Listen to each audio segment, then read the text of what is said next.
कहानी की शुरुआत ज़ॉम्बी अपोकलिप्स के बीच शुरू होती है, जहां मॉली और निकोलस वेगास से अपनी जान बचाकर भाग रहे थे। चारों तरफ तबाही फैली थी और शहर अब रहने लायक नहीं बचा था। अब उनका प्लान था कि वे किसी तरह एयरफील्ड तक पहुंच जाएं, जहां उनके कुछ दोस्त इंतजार कर रहे हैं और वहां से प्लेन लेकर ज़ॉम्बियों के इलाके से दूर निकल जाएं। लेकिन रेगिस्तान के बीच सफर करते हुए अचानक मॉली की तबीयत बिगड़ने लगती है। मजबूरी में निक गाड़ी रोक देता है ताकि वह थोड़ी देर आराम कर सके, लेकिन उनकी परेशानी यहीं खत्म नहीं होती। जैसे ही मॉली वापस गाड़ी में बैठती है, गाड़ी का पिछला टायर एक गहरे गड्ढे में फंस जाता है और कितनी भी कोशिश करने पर बाहर नहीं निकलता। निक घबराकर अपना मोबाइल निकालता है और अपने दोस्त जिमी को कॉल करने की कोशिश करता है। तभी मॉली की नजर दूर रेगिस्तान में एक परछाई पर पड़ती है। ध्यान से देखने पर दोनों समझ जाते हैं कि कोई उनकी तरफ बढ़ रहा है। वह कोई इंसान नहीं बल्कि सूट टाई पहने एक ज़ॉम्बी था जो बेहद धीमी चाल से उनकी ओर आ रहा था। निक फौरन डैशबोर्ड से पिस्तौल निकालता है और ज़ॉम्बी की ओर फायर करता है, लेकिन उसका निशाना बहुत सटीक नहीं होता। कई गोलियां चलाने के बाद वह ज़ॉम्बी के सीने में गोली मारकर उसे गिरा में कामयाब हो जाता है। लेकिन डर अभी यहीं खत्म नहीं होता, क्योंकि कुछ ही पल में वह ज़ॉम्बी फिर उठ खड़ा होता है और उनकी तरफ बढ़ने लगता है। अब दोनों के पास कोई और रास्ता नहीं बचता। वे जल्दी से गाड़ी में वापस बैठकर उसे स्टार्ट करने की कोशिश करते हैं, लेकिन टायर अब भी गड्ढे में फंसा था, जिस वजह से गाड़ी आगे नहीं बढ़ पा रही थी। मजबूरी में वे खुद को गाड़ी के अंदर लॉक कर लेते हैं और सारी खिड़कियां बंद कर देते हैं। बाहर ज़ॉम्बी पूरी ताकत से शीशे तोड़ने की कोशिश करता है, लेकिन वह नाकाम रहता है। कई घंटे बीत जाते हैं और रात हो जाती है, लेकिन ज़ॉम्बी अब भी वहीं खड़ा रहता है, लगातार शीशे पर वार करता हुआ। हालात और भी खराब तब हो जाते हैं जब निक को एहसास होता है कि जल्दबाजी में वह अपना मोबाइल गाड़ी के बाहर गिरा आया है। अब उनके पास किसी से मदद मांगने का कोई तरीका नहीं बचता। तनाव के चलते दोनों के बीच बहस हो जाती है, लेकिन थोड़ी देर बाद वे दोनों शांत हो जाते हैं। अचानक उन्हें महसूस होता है कि बाहर सब शांत हो गया है, ज़ॉम्बी कहीं दिखाई नहीं देता। यह सोचकर कि शायद खतरा टल गया है, मॉली पीछे की सीट से टॉर्च निकालती है और निक के साथ मोबाइल ढूंढने बाहर निकलती है। मॉली को मोबाइल गाड़ी के पास जमीन पर मिल जाता है और वह खुशी खुशी निक को बताने के लिए पलटती है, लेकिन तभी सब कुछ एक पल में बदल जाता है। अचानक वही ज़ॉम्बी पीछे से हमला करता है और निक की गर्दन में काट लेता है। मॉली अपनी आंखों के सामने यह सब होते हुए देखती रह जाती है। चाहकर भी वह कुछ नहीं कर पाती और कुछ ही पलों में ज़ॉम्बी उसके बॉयफ्रेंड को पूरी तरह नोच खाता है। डर और सदमे में मॉली भागकर गाड़ी में वापस जाती है। जल्दी जल्दी अपना बैग खाने पीने के सामान से भरती है और वहाँ से निकलने की तैयारी करती है, लेकिन तभी ज़ॉम्बी फिर गायब हो जाता है। उसे लगता है कि शायद वह बच गई है, मगर अगले ही पल वही ज़ॉम्बी उसके बिल्कुल पास आ जाता है और उस पर हमला करने की कोशिश करता है। इस बार मॉली किसी तरह दूसरी तरफ के दरवाजे से निकलकर अंधेरे रेगिस्तान में दौड़ पड़ती है। किस्मत से वह पूरी रात जिंदा बची रहती है। सुबह होते ही उसे एहसास होता है कि एयरफील्ड अभी भी बहुत दूर है। जब वह अपना बैग चेक करती है तो उसमें बस कुछ बोतल पानी और चॉकलेट बार ही होते हैं, जिन्हें पूरे सफर में चलाना है। थकी हारी होने के बावजूद मॉली हार नहीं मानती और घंटों रेगिस्तान में चलती रहती है। रात होने पर वह एक छोटी सी आग जलाकर आराम करती है, लेकिन उसका पीछा करने वाला ज़ॉम्बी फिर से लौट आता है और उस पर हमला करने की कोशिश करता है। मॉली किसी तरह उससे बचकर एक पहाड़ी की तरफ भागती है और थकान के कारण एक चट्टान पर ही सो जाती है। अगली सुबह वह सुरक्षित जागती है, लेकिन उसके पास ही वही ज़ॉम्बी खड़ा होता है जो चट्टान पर चढ़ नहीं पाता। यह समझते हुए कि ज़ॉम्बी उसकी गंध से आकर्षित होता है, मॉली अपनी जेब से एक चीज निकालकर दूर फेंक देती है। ज़ॉम्बी उस तरफ चला जाता है और मॉली नीचे उतरने की कोशिश करती है, लेकिन वह फिसलकर जमीन पर गिर जाती है। आवाज सुनते ही ज़ॉम्बी फिर उसकी तरफ मुड़ जाता है। मजबूर होकर मॉली आग के पास रखे अपने बैग की तरफ दौड़ती है। ज़ॉम्बी फिर उसका पीछा करता है, लेकिन मॉली समझ जाती है कि वह बहुत धीमा है। डर के बीच वह उसका मजाक उड़ाने भी लगती है और सफर जारी रखती है। कई घंटों बाद वह ज़ॉम्बी को पीछे छोड़ देती है, लेकिन अब उसके पास पानी लगभग खत्म हो चुका था और गर्मी से उसकी हालत बिगड़ने लगती है। तभी रेगिस्तान के बीच उसे एक खाली पड़ा हुआ घर दिखाई देता है। वह अंदर जाती है, लेकिन वहाँ न तो खाना मिलता है और न ही पानी। एक कमरे में पड़ा पुराना गद्दा देखकर वह थोड़ी देर आराम करने का फैसला करती है, लेकिन अचानक उसे किसी की कदमों की आवाज सुनाई देती है। उसका डर सच हो जाता है। वही ज़ॉम्बी जो उसका पीछा कर रहा था वह घर में घुस आता है। मॉली भागकर बाथरूम में छुप जाती है और शॉवर के पर्दे के पीछे खड़ी हो जाती है। ज़ॉम्बी उसकी गंध सूंघकर वहीं पहुंच जाता है। हालात और भी भयानक तब हो जाते हैं जब बाथटब में एक बिच्छू उसके शरीर पर रेंगने लगता है। बिना कोई आवाज किए मॉली खुद को संभालती है। आखिरकार ज़ॉम्बी वहाँ से चला जाता है। मौका मिलते ही वह बिच्छू को मारती है और चुपचाप घर से निकल जाती है। बाहर आकर वह फिर से जिमी को कॉल करने की कोशिश करती है, लेकिन अभी भी नेटवर्क नहीं मिलता। उसका आखिरी पानी भी खत्म होने वाला था और दूर दूर तक कोई बस्ती नजर नहीं आ रही थी। निराशा के बीच अचानक उसे फिर वही ज़ॉम्बी दिखाई देता है जो अब भी इंसानी मांस की तलाश में था। मॉली समझ जाती है कि इससे बचना आसान नहीं है। वह पत्थर उठाकर उस पर फेंकती है, लेकिन उससे कोई फर्क नहीं पड़ता। वह ज़ॉम्बी के सिर पर वार करने का सोचती है, लेकिन निक के साथ हुआ हादसा याद आते ही भागने का फैसला करती है। पीछा जारी रहता है। गुस्से और थकान में मॉली ज़ॉम्बी को गालियां देने लगती है। तभी उसे एहसास होता है कि उसकी बेवकूफी ही उसकी ताकत है, क्योंकि ज़ॉम्बी ऊंचाई पर नहीं चढ़ सकता। इस सोच के साथ वह एक पहाड़ी पर बनी गुफा तक चढ़ जाती है और कुछ घंटों तक वहीं आराम करती है। सुबह होने पर वह अपना सामान देखती है, जहाँ खाने में बस एक चॉकलेट, थोड़ा सा पानी और एक ड्रिंक बची होती है। फिर भी जिंदा रहने की जिद उसे आगे बढ़ने की ताकत देती है। काफी देर चलने के बाद उसे दूर सड़क दिखाई देने लगती है और उसे लगता है कि शायद अब उसका बच पाना पॉसिबल है। लेकिन उसकी खुशी ज्यादा देर नहीं टिकती, क्योंकि अचानक उसे एहसास होता है कि सामने से एक भयानक रेत का तूफान बहुत तेजी से उसकी ओर बढ़ रहा है। हालात बिगड़ते देख मॉली पीछे हटने की कोशिश करती है, लेकिन कुछ ही पलों में रेत का विशाल बादल चारों तरफ फैल जाता है और उसकी आंखों के सामने सब कुछ धुंधला हो जाता है। तेज हवा और उड़ती रेत की वजह से मॉली कुछ भी साफ नहीं देख पाती। इसी कारण वह यह नहीं समझ पाती कि वही ज़ॉम्बी एक बार फिर उसके बेहद करीब आ चुका है और उस पर हमला करने की कोशिश कर रहा है। फिर भी हिम्मत जुटाकर मॉली किसी तरह उससे खुद को बचा लेती है, लेकिन तूफान की ताकत इतनी ज्यादा होती है कि वह उसे जमीन पर गिरा देती है और मॉली बेहोश हो जाती है। कई घंटे बाद जब रेत का वो विशाल बादल छंट जाता है, तब वहाँ सिर्फ मॉली ही बची होती है और वो भी जिंदा। वह धीरे धीरे होश में आती है, उठती है और तभी उसकी नजर सड़क पर से गुजरते एक ट्रक पर पड़ती है। वह पूरी ताकत से मदद के लिए चिल्लाती है। ट्रक रुकता है और उसमें से दो दोस्त टेड और जेसन नीचे उतरते हैं। वे तुरंत मॉली को पानी देते हैं और उसे गाड़ी तक ले जाते हैं। गाड़ी में बैठकर मॉली उन्हें बताती है कि वह एक एयरफील्ड की तरफ जा रही थी, लेकिन रेत के तूफान में उसका बैकपैक कहीं खो गया। ये जानकर दोनों दोस्त बैकपैक ढूंढने निकल जाते हैं और इस दौरान मॉली को पहली बार आराम से बैठने और सांस लेने का मौका मिलता है। वो भी तब से जब से उसका सामना ज़ॉम्बी से हुआ था। वह अपने मोबाइल फोन की बैटरी भी चार्ज कर लेती है, लेकिन जैसे ही वह गाड़ी के सनरूम में लगे शीशे में देखती है, उसकी नजर एक तस्वीर पर पड़ती है, एक पिता और उसके बेटे की, जो अब मर चुके हैं। ये देखकर मॉली के मन में शक पैदा होता है, क्योंकि तस्वीर में दिख रहा युवक वही कैप पहने हुए था जो उन दोनों में से एक ने पहन रखी थी। उसका शक गहराता है और तलाश करने पर मॉली को एक जैकेट के नीचे कैदी की वर्दी मिलती है। अब उसे यकीन हो जाता है कि ये दोनों भागे हुए अपराधी हैं। कुछ देर बाद टेड और जेसन बैकपैक लेकर लौट आते हैं और मॉली से एयरफील्ड का रास्ता पूछते हैं। मॉली जगह बताने से मना कर देती है, बस उनकी मदद के लिए धन्यवाद कहती है और कहती है कि अब वह अकेले ही आगे जाएगी। लेकिन तभी दोनों अपराधी अपनी असली शक्ल दिखा देते हैं। जेसन मॉली के चेहरे पर कपड़ा बांध देता है और टेड उसे जबरदस्ती गाड़ी से बाहर खींचकर एक चाकू दिखाता है। वह धमकी देता है कि अगर उसने एयरफील्ड की जगह नहीं बताई तो वह उसे भी उसी तरह मार देगा जैसे उसने गाड़ी के मालिक और उसके बेटे को मारा था। अब मॉली के पास कोई और रास्ता नहीं होता और वह एयरफील्ड का ठिकाना बता देती है, लेकिन अपराधियों का दिल अब भी नहीं भरता। वे उसे गाड़ी के पीछे ले जाकर उस पर और ज्यादा हमला करने की कोशिश करते हैं। तभी इस बेबस और खौफनाक हालात में एक बिना उम्मीद के मदद सामने आती है। वही ज़ॉम्बी जो रेगिस्तान में लगातार मॉली का पीछा कर रहा था, रेत के नीचे से निकलकर गाड़ी की ओर बढ़ने लगता है। जेसन जो टेड को मॉली पर हमला करते हुए देख रहा था, वह ज़ॉम्बी को उसकी ओर आते देख लेता है, लेकिन उसे चेतावनी देने का वक्त नहीं मिलता। अगले ही पल ज़ॉम्बी टेड की गर्दन में दांत गड़ा देता है और उसे जमीन पर गिराकर बेरहमी से उसका चेहरा नोचने लगता है। पूरा मंजर देखकर मॉली सदमे में आ जाती है, लेकिन खुद को संभालते हुए किसी तरह उठ खड़ी होती है। इसी बीच जेसन गाड़ी में बैठकर वहाँ से भाग निकलता है। यह डरावना नजारा मॉली को उसके अतीत की याद दिला देता है। एक पल के लिए उसे खुद को एक छोटे लड़के के पास खड़ा हुआ महसूस होता है, जो शायद उसका बेटा है, लेकिन वह जानती है कि रुकने का वक्त नहीं है, क्योंकि ज़ॉम्बी जल्द ही अपना शिकार खत्म करके फिर उसका पीछा करेगा। किस्मत से भागते समय अपराधी के शरीर से एक डिब्बा गिर जाता है, जिसमें कुछ और पानी की बोतलें और एक लाइफ राफ्ट होती है। मॉली जल्दी से राफ्ट में हवा भरती है, पानी की बोतलें उसमें रखती है और सड़क की ओर बढ़ने लगती है। ज्यादा देर नहीं लगती और ज़ॉम्बी फिर से उसके पीछे आ जाता है। रास्ते में मॉली को कई पुराने टायर दिखाई देते हैं और उसके दिमाग में एक तरकीब आती है। वह ज़ॉम्बी के गले में टायर बांधकर उसे राफ्ट से जोड़ देती है, ताकि वह चलते चलते उसका सामान भी खींचता रहे। यह योजना काम कर जाती है और दोनों रेगिस्तान के बीच आगे बढ़ते रहते हैं। इस सफर के दौरान मॉली अपने दिल की भड़ास निकालती है, जो कुछ उसके साथ हुआ और उसका अतीत भी। वह बताती है कि सालों पहले उसने एक बेटे को जन्म दिया था जिसका नाम चेज था, लेकिन अपनी आज़ाद जिंदगी की वजह से उसने उसे अपनी बड़ी बहन एली के पास छोड़ दिया, क्योंकि वह जानती थी कि वह एक अच्छी माँ नहीं बन पाएगी। बातों बातों में वे एक बड़ी चट्टान के पास पहुँचते हैं। मॉली ज़ॉम्बी को बांधने वाली रस्सी उस चट्टान से बांध देती है और उसे वहीं छोड़ने का फैसला करती है, लेकिन जैसे ही वह ऐसा करती है, ज़ॉम्बी पूरी ताकत से उसके पीछे आने की कोशिश करता है। यह देखकर मॉली के मन में अपराध बोध जाग उठता है। अपने ज़मीर से लड़ते हुए वह ज़ॉम्बी के सामने खड़ी होती है और उससे वादा करती है कि अगर वह ठीक से बर्ताव करना सीखे तो वह उसे आजाद कर देगी। मॉली टायर खोल देती है और ज़ॉम्बी को मुक्त कर देती है। ज़ॉम्बी तुरंत उसकी ओर बढ़ता है, लेकिन मॉली सख्ती से उसे रुकने का आदेश देती है। हैरानी की बात यह होती है कि ज़ॉम्बी उसकी बात मान लेता है। अब ज़ॉम्बी पूरी तरह उसके काबू में होती है। इसके बाद मॉली ऊंचाई पर एक और अलाव जलाती है। शाम ढलते ही वह अपने नए साथी को अपने अतीत के और भी किस्से बताती है। वह बताती है कि वह और उसका बेटा कभी डोरी से जुड़े 2 डिब्बों से चाइनीज व्हिस्पर्स खेला करते थे। बेटे से अलग होने के बाद से मॉली चेज की आखिरी याद के तौर पर उन डिब्बों में से एक हमेशा अपने साथ रखती आई है। ये सब बताने के बाद मॉली रात भर आराम करती है। अगली सुबह वह और ज़ॉम्बी सड़क तक पहुंच जाते हैं। ठीक उसी समय कई सैन्य गाड़ियां वहां से गुजरती हैं। डर के मारे मॉली अपने दोस्त को सड़क के दूसरी ओर छिपा देती है, ताकि सैनिक उसे मार न दें। लग रहा था कि किसी ने उन दोनों को नहीं देखा, लेकिन तभी एक सैन्य वाहन बीच सड़क में रुक जाता है और आसपास की जांच शुरू कर देता है। मॉली ज़ॉम्बी को चुप रहने का इशारा करती है और खुद सैनिकों से बात करने चली जाती है। वह कहती है कि वह एयरफील्ड पर अपने पति से मिलने जा रही है। यह बात सैनिकों को शक में डालती है, लेकिन फिर भी वे उसे आगे जाने देते हैं।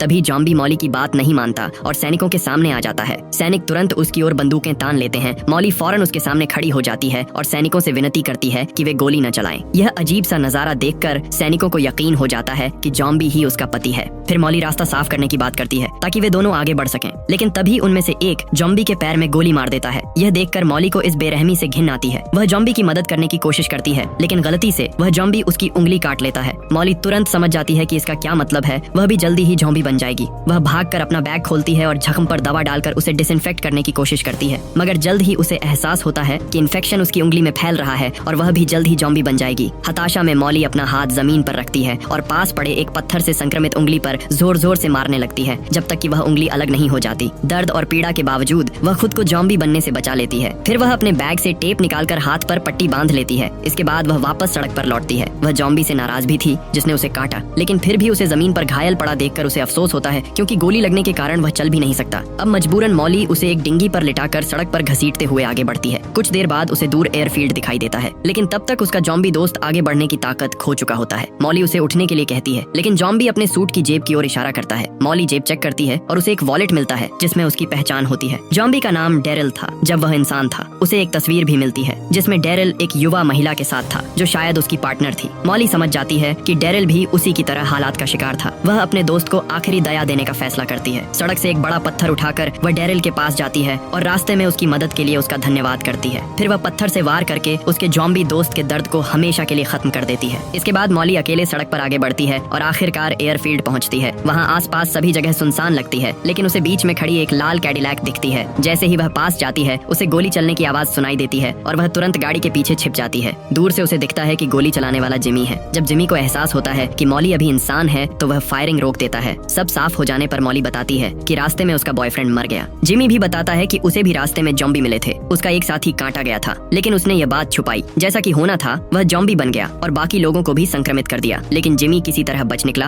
और उसने उन सभी संक्रमित लोगों को एयरफील्ड के एक वेयर हाउस में बंद कर दिया। जिमी के साथ उसका मैकेनिक दोस्त रॉबी भी जिंदा था, जो शहर से भागने के लिए प्लेन ठीक कर रहा है। आखिरकार जहाज तैयार हो जाता है और तीनों मेक्सिको जाने की तैयारी करते हैं, लेकिन आखिरी पल में मॉली रुकने का फैसला करती है। उसे अपनी बहन और बेटे की चिंता सताने लगती है। वह एयरफील्ड के स्टेशन पर जाकर अपनी बहन को कॉल करती है, लेकिन हर बार कॉल वॉइसमेल पर चला जाता है। मॉली को डर लगता है कि कहीं कुछ बुरा तो नहीं हो गया। वह बार बार कॉल करती है और आखिरकार दूसरी तरफ उसके बेटे की आवाज सुनाई देती है। लड़का बताता है कि उसकी मौसी और गोद ली हुई माँ कई दिनों से लापता है और वह अपने कमरे में छिपा हुआ है। मॉली अपने बेटे से वादा करती है कि वह उसे लेने आएगी और उसे तब तक छिपे रहने को कहती है। नए हौसले के साथ मॉली कैडिलैक की ओर दौड़ती है, लेकिन पता चलता है कि चाबियां गाड़ी में नहीं है। उसे जिमी के जॉम्बी बने दोस्तों की याद आती है। वह रिंच से जंजीरें तोड़कर वेयर हाउस में घुसती है। अंदर उसे एक जॉम्बी जमीन पर पड़ा मिलता है, लेकिन तलाशी लेने पर चाबियां नहीं मिलती। तभी एक दाढ़ी वाला जॉम्बी हमला करता है। मॉली रिंच से उसके सिर पर वार करती है और उसे मार गिराती है, लेकिन उसके पास भी चाबियां नहीं होती। खोज जारी रखते हुए वह बॉयलर रूम में जाती है, जहाँ एक जॉम्बी पीठ के बल पड़ा होता है। जैसे ही वह मुड़ता है, मॉली डरकर गिर जाती है और रिंच हाथ से छूट जाता है। जॉम्बी उस पर झपटता है। तभी मॉली को पास पड़ा एक ड्रिल दिखता है। वह किसी तरह ड्रिल पकड़ती है और जॉम्बी के माथे में घुसाकर उसे खत्म कर देती है और बाल बाल बच जाती है। बाद में उसकी जेब में उसे आखिरकार कैडिलैक की चाबियां मिल जाती हैं। मॉली तेजी से गाड़ी चलाकर